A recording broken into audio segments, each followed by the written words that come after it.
Does Capital One approve dinar? The full truth you need to know.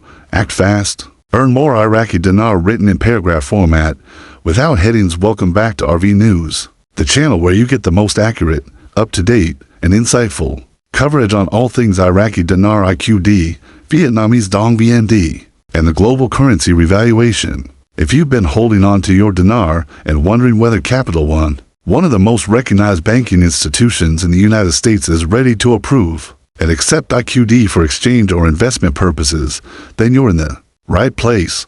Today's episode is critical, so stay tuned until the end, because we are uncovering the full truth about Capital One's stance on the Iraqi dinar. There's a lot of noise online, a lot of false leads, and a ton of speculation. But here on RV News, we cut through the fog to deliver what really matters to you: the facts, the trends, and the opportunities. Let's begin with what many of you have been asking lately. Is Capital One actively approving, exchanging, or preparing infrastructure to deal with the Iraqi dinar revaluation? The short answer is it's complicated, but there are very real developments that you need to understand if you want to act smartly and earn more when the RV goes live. Capital One, historically, has not participated openly in dinar exchanges. They've primarily been known for credit cards, personal banking, and investment products that stay within traditional currency systems like the USD, Euro, and a few other major currencies. However, behind the scenes, there have been quiet, deliberate shifts in their policy framework, ones that hint at the bank opening doors to foreign currencies, particularly the Iraqi dinar. Over the past few months, a number of currency holders and wealth managers have reported an uptick in inquiries from Capital One representatives regarding the structure and volume of dinar holdings. These inquiries weren't direct confirmations, but they served as indicators that Capital One is doing what many of the top-tier financial institutions are also doing: preparing for a potential transition or revaluation. Think about it. Banks don't publicly announce new services for exotic currencies unless there's something major on the horizon. And the fact that Capital One is engaging with large-scale currency holders signals one thing: they are positioning themselves to be ready when the switch flips. There's more to it than anecdotal reports, though. Sources close to regional banking branches, particularly in financial hubs like New York, Texas, and California, have hinted that private training sessions were conducted for selected employees covering the basics of foreign currency exchanges, including procedures, compliance checks, and digital systems integration. And yes, the Iraqi dinar was mentioned in those sessions. While these trainings were labeled as exploratory, they strongly suggest internal preparation. Capital One, just like Chase, Wells Fargo, and even Citibank, isn't going to be left out when the dinar makes its move. Banks know that trillions of dollars could change hands almost overnight. The RV could bring a wealth transfer unlike anything we've seen in decades, and no serious institution wants to miss out. Now, some of you might be wondering if Capital One is not officially exchanging the dinar yet. Does that mean your investment is in limbo? Not at all. This is where strategy becomes your biggest asset. The reality is, most major banks, including Capital One, are waiting for a formal international announcement before they pull the trigger. They're monitoring signals from the Central Bank of Iraq, CBI, the International Monetary Fund IMF, and Forex market listings. Capital One's back-end technology already supports multi-currency systems. Their partnership integrations with international financial platforms give them a serious edge. Once the green light comes through, in fact, recent updates in their banking software indicate upgrades align with Swift ISO 20022 standards. For those unfamiliar, this is the new international standard for financial messaging, designed to create smoother, faster, and more transparent cross-border exchanges. That's not just a coincidence.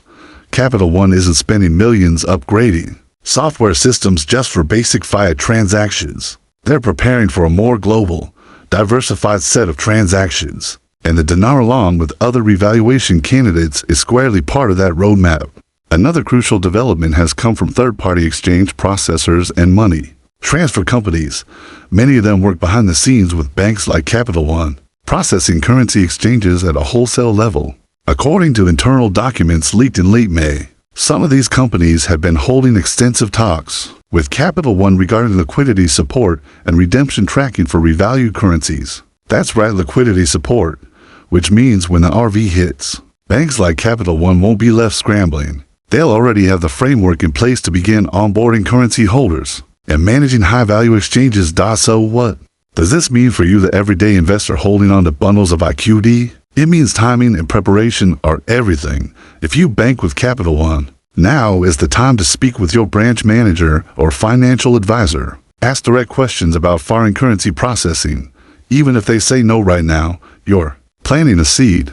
When the RV is announced, those who have already had preliminary conversations with their bank will be prioritized. Make sure your account is compliant. Ensure your identity documents, tax information, and high-value client profiles are updated. Many banks will fast-track clients they consider verified and trustworthy. It's also critical to document your dinar purchases. Capital One, like all Tier 1 banks, will require proof of origin. If you bought your dinar from an authorized dealer like Treasury Vault, Safe Dinar, or Exchange of America, keep your receipts and certificates. Capital One will almost certainly request these as part of their anti-money laundering AML and know your customer KYC protocols. No bank wants to be caught holding counterfeit or gray market currency, and you don't want to be delayed because you didn't keep the paperwork. Now let's talk rates. What kind of exchange rate might Capital One offer when the RV is official? That's $1 million question, literally. Currently, speculative sources, and again, we're calling these speculative, suggest that the IQD could revalue anywhere between $3.0 and $7 per dinar. If Capital One participates in Tier 1 banking exchanges, they may follow official international forex rates. However, for private clients, and especially those who are part of structured deals or redemption appointments, contract rates might be offered. That's why it's important to be plugged in with dinar groups, wealth managers, and exchange strategy teams. Some insiders believe Capital One is preparing to partner with redemption centers. Yes, you heard that right, redemption centers that will serve high-volume clients in private, secure settings. These centers may be managed independently, but supported by big banks like Capital One, Chase, and Bank of America. So, what's your move? First, stay informed. Subscribe to this channel, RV News, and turn on your notifications so you never miss a critical update. Second, connect with other investors who have experience with Capital One or other participating institutions. There are Telegram groups, forums, and private Zoom calls where this kind of intel is shared in real time. Third, consider speaking with a licensed wealth advisor who has experience with currency reevaluations. Many of them are quietly advising clients right now on how to position themselves when the gates open. Timing is everything, and if you wait until the last minute, you could miss out on prime exchange rates or get stuck in processing queues. Lastly, understand that Capital One's silence is not a sign of disinterest, it's a sign of caution. They are watching every move that the CBI makes. They are reading IMF signals. They are preparing for the possibility that one day soon, your dinar may not just be a speculative currency, but a real asset that banks will want in their books. The full truth is this: Capital One may not be officially exchanging dinar today, but the train is moving fast. And if you position yourself now, act wisely, and prepare every document, you could be one of the first to benefit when that exchange window opens wide. This moment in history is rare. Opportunities like this don't come around often. If you've done your research, if you've held your position despite the ups and downs, and if you're ready to take action, then you're already ahead of the curve. The RV is more than a rumor. It's a global shift in monetary policy, and banks like Capital One are preparing quietly but decisively behind closed doors. Whether they admit it publicly today or not, they don't want to miss this. So don't wait. Get your strategy in place, speak with your financial professionals, update your accounts, and most importantly, keep watching RV News, because when the dinar revaluation is official and banks start accepting currencies, you'll be ready not just to exchange, but to maximize your return. We'll be here to walk you through every step, every rate update, and every bank announcement. Thanks for watching today's critical episode. If you found this information valuable, hit that like button, share it with your fellow investors, and drop your questions in the comments. We want to hear your experiences, especially if you've contacted Capital One or other banks. Let's build this community together. Until next time, this is RV News, your trusted source.